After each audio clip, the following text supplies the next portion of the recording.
mẹ ở hai lô. Chả có gì nữa, nó là phải mua gì rồi. Ít có thầu gì, mua đồ đâu. Ít tiền nữa. Giờ nó bé một sách chia nữa, nó cũng cho có từng nhận. Bé một sách chia, bé sáng chế. Ô, từng chế lo được tiêu. Đập bé một nữa, để đập bé một sách chia, là tôi chỉ trong bật tóc cái lưỡi theo, ấy một bé một là khó lo. Là c'est le sang. Lúc nào giờ của bác chỉ tôi bé đặt cái tầm một sách chia nữa. Rồi nó, chỉ bỏ, rồi nó chỉ biết tôi lúc chia nữa, biết chia tôi lúc cũ rõ ta nữa, chỉ biết tôi lúc chia lúc nào giờ lúc bạn trẻ á, mình chỉ phải để lo cửa để trong thường á, thì biết tôi sẽ chia tiếp theo nó cho mình nhận tôi mua xí nó tới cho nó chị vẫn sao ăn thì chị cho mình nhận một xí nữa còn mình nhận theo li nhỏ cà xia nên mình nhận theo chị sẽ tê lê sẽ nặng hay hẳn thì tới cho nhận một xí nó nè đã bé mùa thì chào bé mùa nữa đã bé mùa say chưa tôi lấy nữa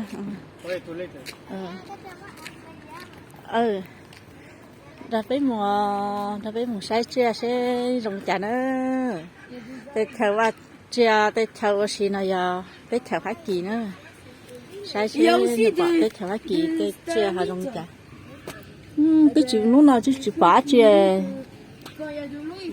nên cậu có từ là ha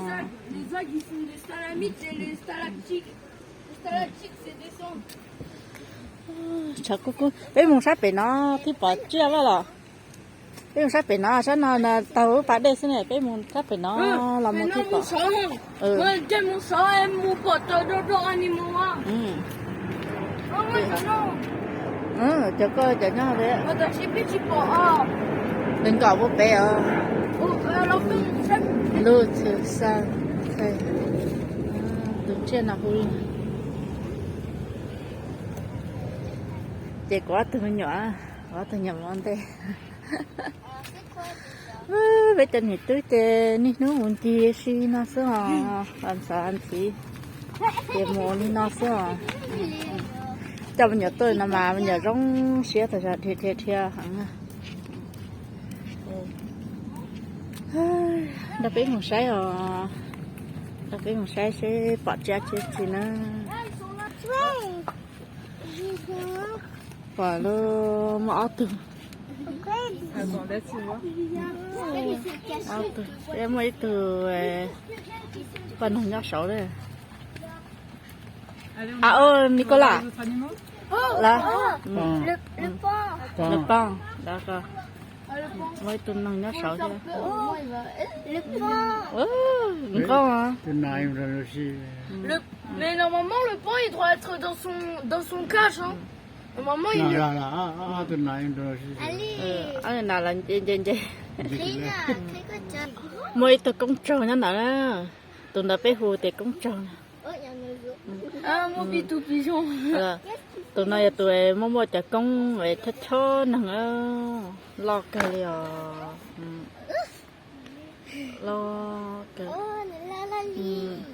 lo cái gì tía là il est végétarien tôi mà mới tôi công tròn nữa à tôi tròn mà là thời bé nó tìm là bé của nhà nó soi cho công tròn nữa ô tôi cứ xoay bé má tao là vớt xóa bé tao là xóa chứ nào xóa cho bé tao nó trời hả mua olina mua còn nữa ấy lu về popi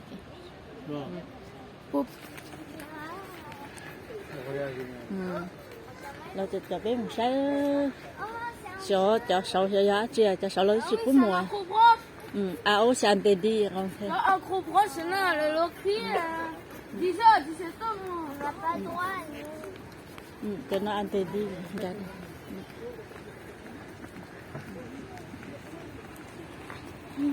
rồi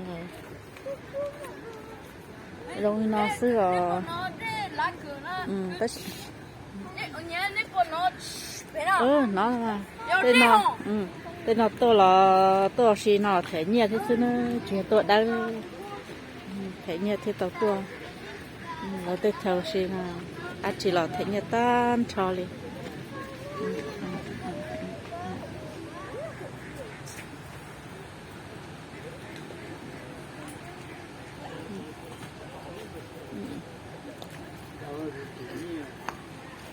thấy như thì lấy nhỉ cái chờ nó rong cao cái gì nữa à có gì cái ta cái chờ nó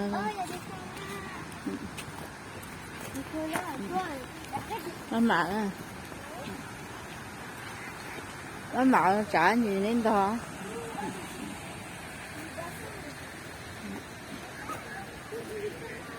mà tại sao tông bé à Nicola sao mà họ to à nhớ số năm trước đấy chắc không mà họ đấy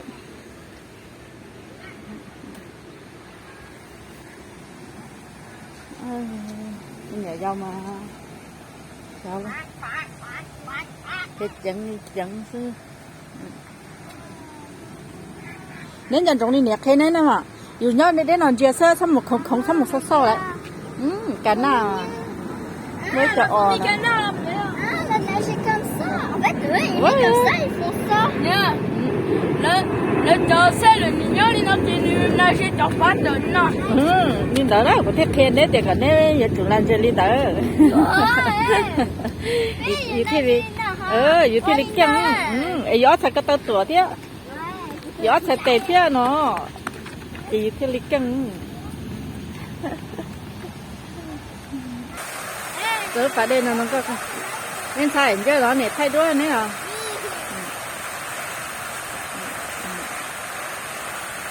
là cả đây còn là vẫn có cái nào kia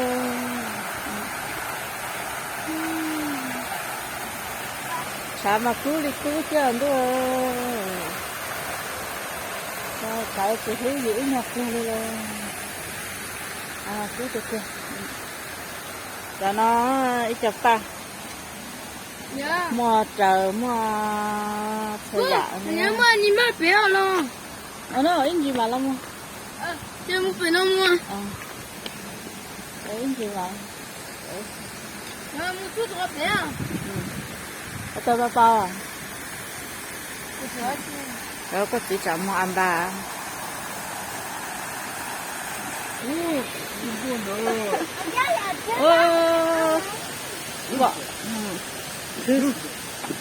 vợ tụi nàng lo nữa là vợ tụi lo để đâu mấy tụi đu có tỏ hết rồi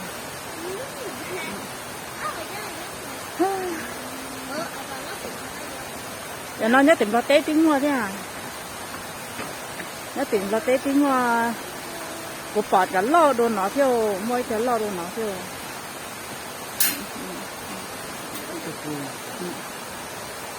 lọt theo cho mình nâng ít tụi nó chơi tàu ý chơi nâng gọi lăng nó quá ít tụi nó chỉ cá luôn nó chỉ muốn nói lọt theo đâu xa ít tụi nhà thầy dân nó tỏ cho tê tỏ tôi à quá tôi nhỏ tôi sắp tỏ sai à bây giờ mùa là có tỏ sai bây giờ bỏ tôi cha chỉ theo đây rong chả nữa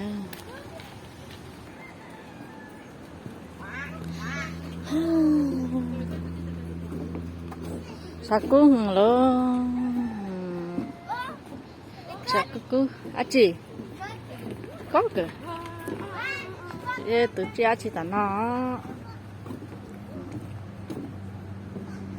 say tôi chưa ô ô xì canh á mới cho nữa cả ở đây ở đứa cho nó chia ở cho nó rồi rồi cho nó rồi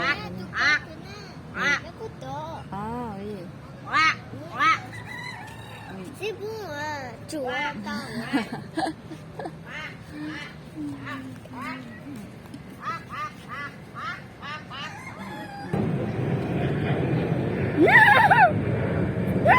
tụi mày mới đợi tụi mày nhận mày nhận Đây là nếu mà tụi zizi nữa. nằm á Đây là tụi zizi tụi ui rồi Ah, nhá. bà gai vậy ơi tụi buồn à C'est des cochons en fait. c'est cochon Sanglier ou cochon cochon Ah non, c'est du cochon. C'est des c'est cochons. cochon C'est là des cochons. Il y a des cochons noirs, des cochons blancs. là cái gió này vợ đu nó thế này Des cochons. nhỏ anh này bùa anh này nhát tận nào thế Tout à l'heure, j'ai vu des cochons. La poussière en fait. anh này cầu mà tự ta liền chứ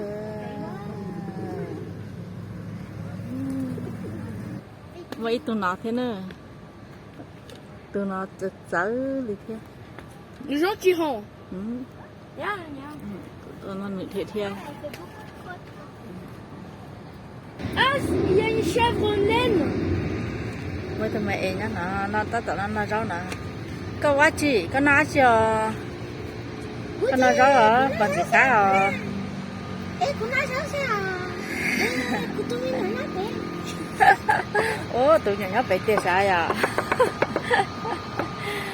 in này tụi mẹ nhá nè dạ đấy là tôi để trả lên trâu đi mới tụi lo cái nọ nha mới trả da nọ nó giờ trả da tôi cú rồi mua tông Oh, on a tout pour cho nó giờ ít cho tàu bao giờ họ trầu có tông nè cho nó mà họ rong cờ liao nhau trầu chi mà bao giờ đó mà như bóng ta liao Yeah. cho nó rong thì tiếc Là quand vous faites là, comme on a l'autre parc des enfants. Hein. cái ba nó rong góc ô chả sống là đây chả chả sống là chia chỉ nhá hổ On entend des petits bruits.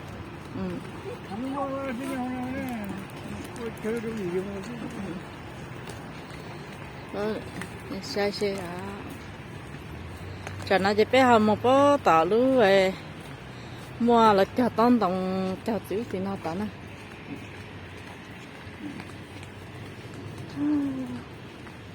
nó nếp vào trong xe à nó xe cỡ bỏ xa nên theo à chỉ xa tàu xì thì chỉ xa liền à cho nó là bà cho nó cho bé hồ tiền thấy từ là cho này nhưng là té lại trả lại xíu chua trong chua bắc khẩu là cho thế này trong chua chứ nó thấy từ là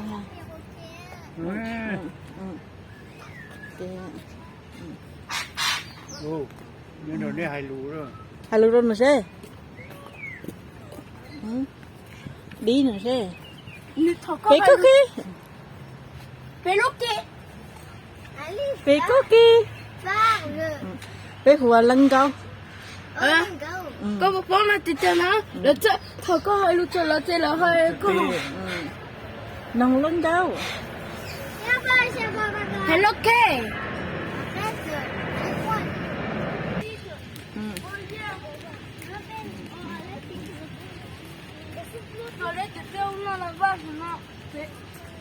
nên đỡ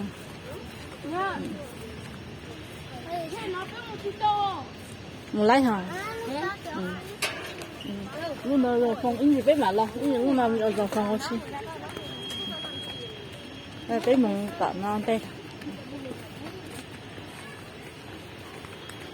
trái tên nó phải gì mà là nhẹ chập ba là mà chập ba tên cái lấy mua thì mua thua lên à ấy chả cháu cho nó ta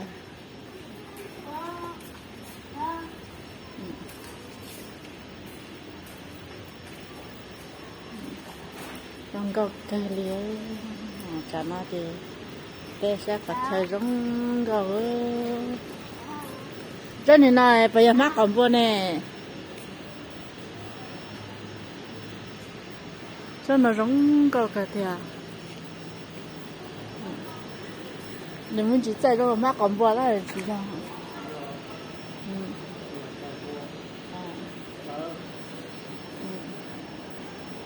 cho nó chả ba là hoa ba con chân sư nữa nè là lợi lời phong đó là cái cho đúng không chỉ cho là cái cho của thích con bên một cái thứ vấn đề bên một sát nào lên sai có cái gì bên một sát tao nó bên mà lo sát là nó mua fleur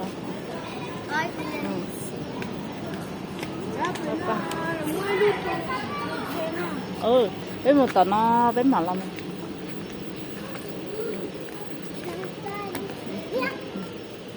là cái sẽ là tiếc hết tiền con thầy nó này như chồng con thầy nó một trò lý là theo màอยู่ที่bảo bọn nó ít chót họ nó tập ba trong co cớ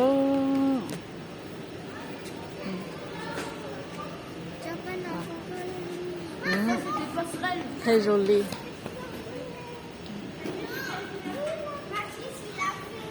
không có cha liều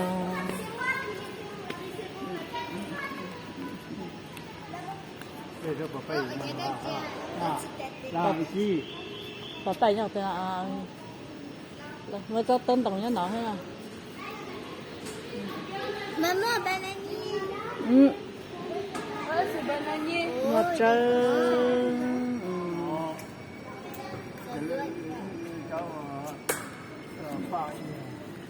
真的全班的你们才真的要爱吃一些，来，那爱吃一些，banana爱吃妈妈的， Aku tak apa-apa.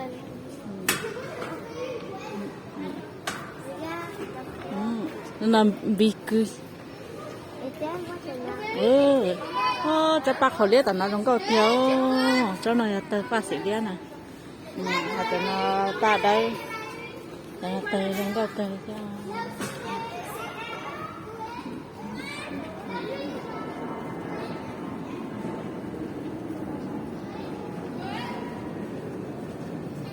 một chỗ có chỗ lo đâu lo tiêu chỗ có chỗ nó lo chắp lại được cả phải nói là như là ô chờ cho một lít trà lấy à xích chờ đi cái kíp về kỳ đi à một lấy cơ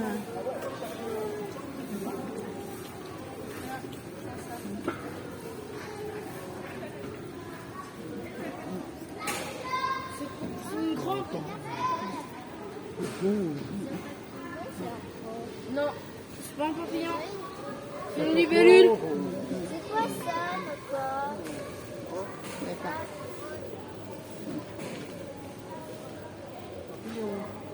Đừng có cha liếu đây nhọc vào dưới đây ta này chẳng tôn tu La magie aussi de l'art. orchidée à trên đó là nó cái chiếc rình thế là nó biết một nó biết là to nó dê nó xấu lắm nó tiếc là tại là nó xin này khâu này là nó muốn à ui con vui lên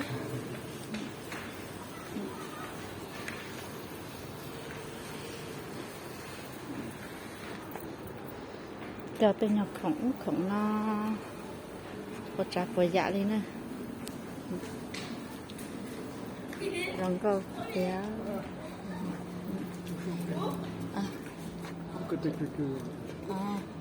đó là phụ luôn muốn rõ cho trong đó một sau nữa đó tập ba làm bên sai bạn nào nhảy sẽ xuống làm bên sai cho chơi ở trong nào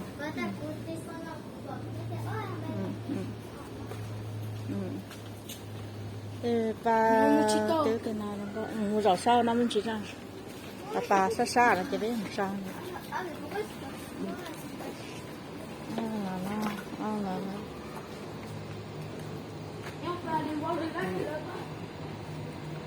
rong rau cà ri là cho nên ba nó chỉ làm hết đây nó sẽ là đây thua nó hết thì mình nhớ nữa nó chỉ tôi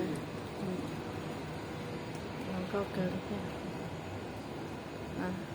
cho nên là nó trong cho nên số là nó đầu nia nó là nó đây của nó hơn này chỉ tôi à giờ đây chỉ là gì đây cho nên nó bây giờ bây giờ thì có ra này rồi có lý do nó có ra còn trái nhóm là tới biết thật cho rồi đi trong cho nó cứ xin chào cả thời cho lo cho nó tọt tê khẩu cái chân tôi chỉ mà khơi rồi tê nhà tôi lo là cho nhau nó một chi một số nữa là cho ba nó chế cái món gà họ chế ít chế chỉ nhập chua tá không đi à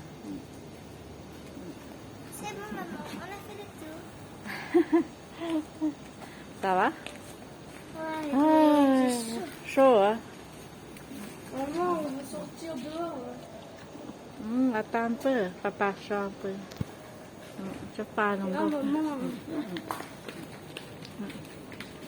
rong câu cha tất cả tôi sẽ ba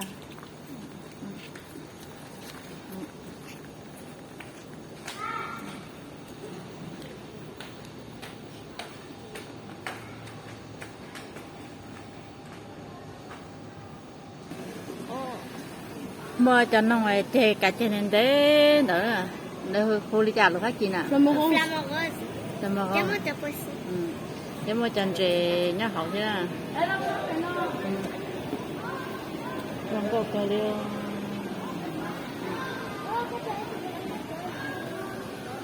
cho mình cha một số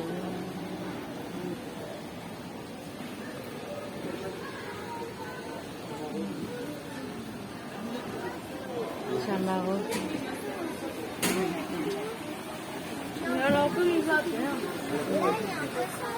ra nó mòn chè ô tụt cuộc sống lo lo này ô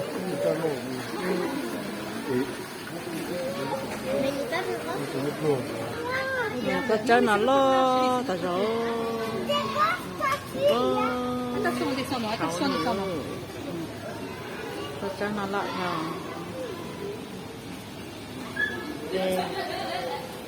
cho nó bên món nào giá trị chưa nó rất là đặc chín chay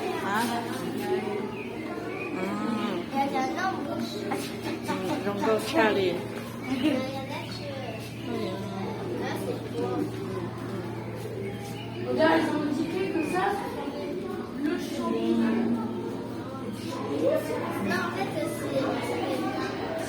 một số nữa có chỉ lâu nó nè có chỉ lâu nó gì có chỉ bông rổ nữa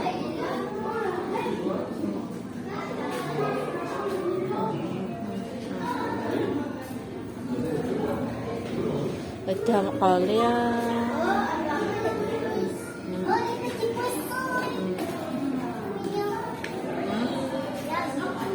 để bôi xong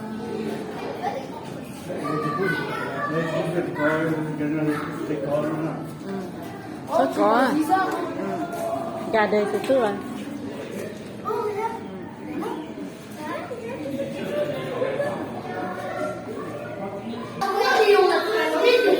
cho nó lại công là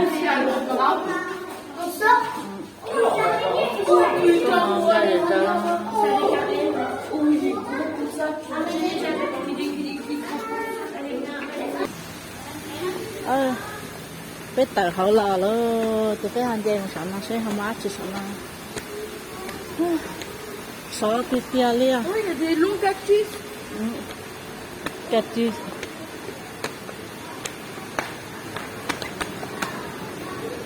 sa tôi sẽ luôn đó anh tôi đi xí đã có để sao đây chứ nó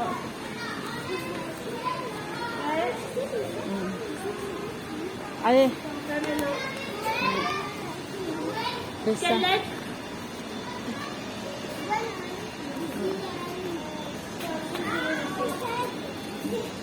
On a vu les insectes, mais on n'a pas vu le crocodile. ai De là où on est bên thì nó chắc là họ luôn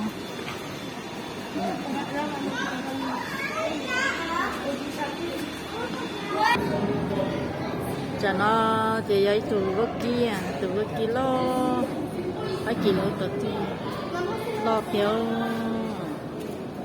tụi non chế nó có kilo rồi lo khó liền bao tụ răng tụ Moi, Tito.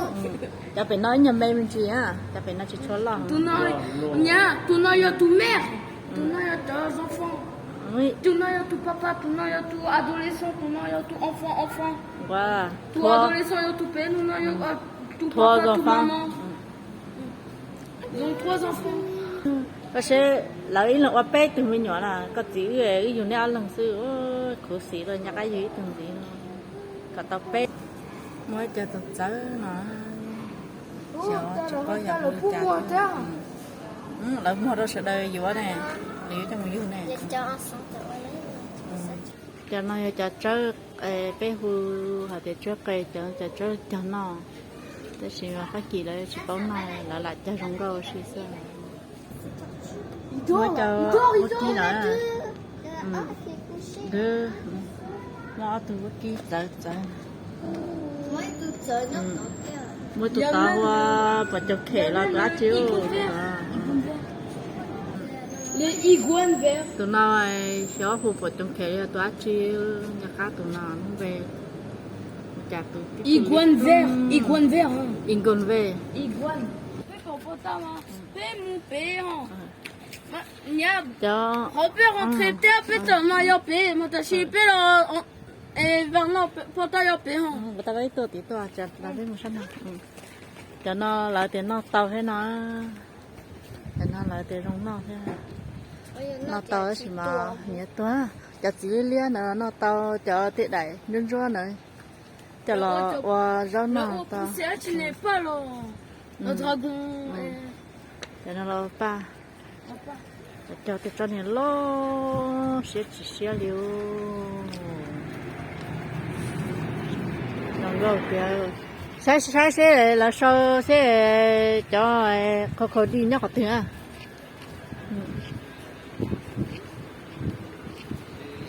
chỉ bỏ cho khó đi nhắc học tiếng à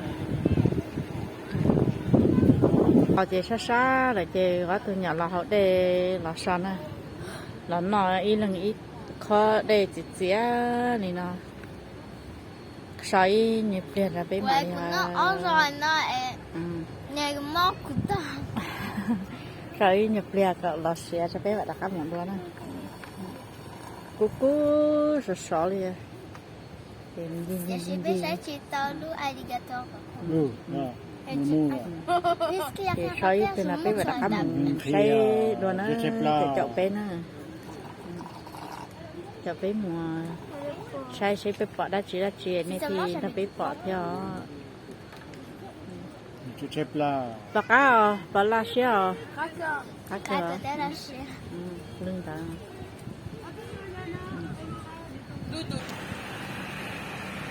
cho nó chơi bé một tà phát chơi nó nhỏ xí á bé nhỏ họ xí ít giờ thì bé một trẻ thế luôn bé tí to ít tạt xuống nó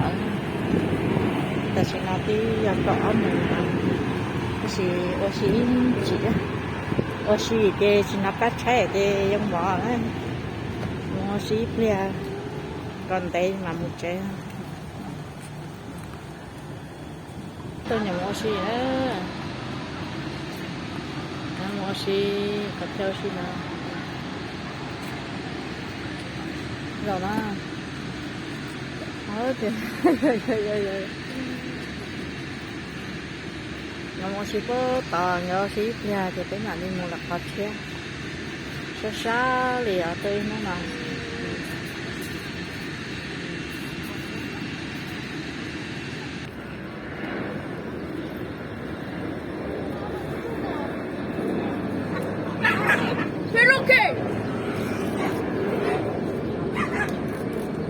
dẫn nó mà qua Ah, perroquet, il est trop beau, il y a arc-en-ciel.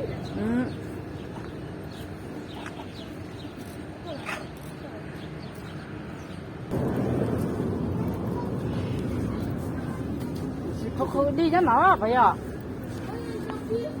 C'est ça?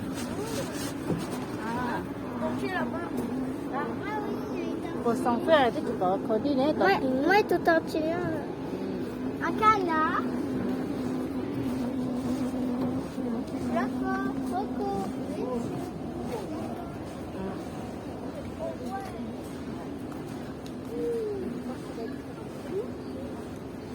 Oui, là, je pense.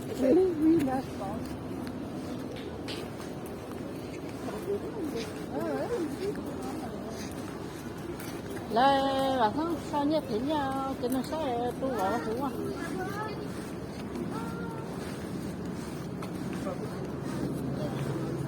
Mais les trucs qui passent comme ça, ils sont trop chouettes. Tại vì nó biết cái con nó sao đó. Cho nó nó. Ah, c'est trop mignon quand j'ai la wakala. Et Chả nó chơi biết đặc là một trẻ nữa. deux. Deux. On a deux. Alors, Quel coucou. c'est un wallaby. Wallaby. Cho nó chơi là em nhỏ họ lên plát cho nó là cắp lá. Oh, je sais, canard. Qu'est-ce que vous faites là, alors? Ha. Parce que tout à l'heure, je faisais quack, quack. Là một trẻ luôn, mày tu hình xài ơ. Mấy con này có chỉ làm cái một trẻ ơ. Bé thân nhân nọ nữa. Chả nó chơi bé là một trẻ đó. Gì không là sát ta liền luôn. Thế, nên sợ tao này có thay đổi à?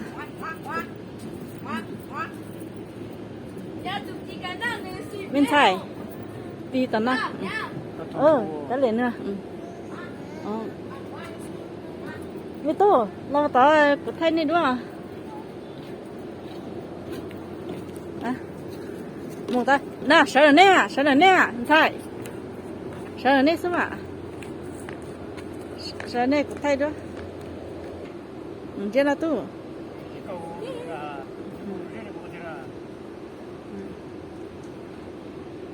ấy tao, có sẽ từ cái nào nó chở bé lò, nè một trái thiên nào, tôi rõ, chả có túi nữa.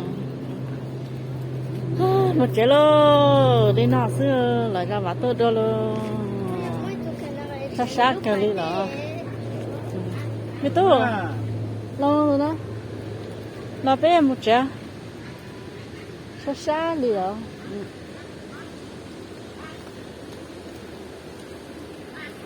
bây giờ là một chế luôn này có phải mà xin chứ cho cho là cái nét thay đổi con thầy nếu có tao tê tao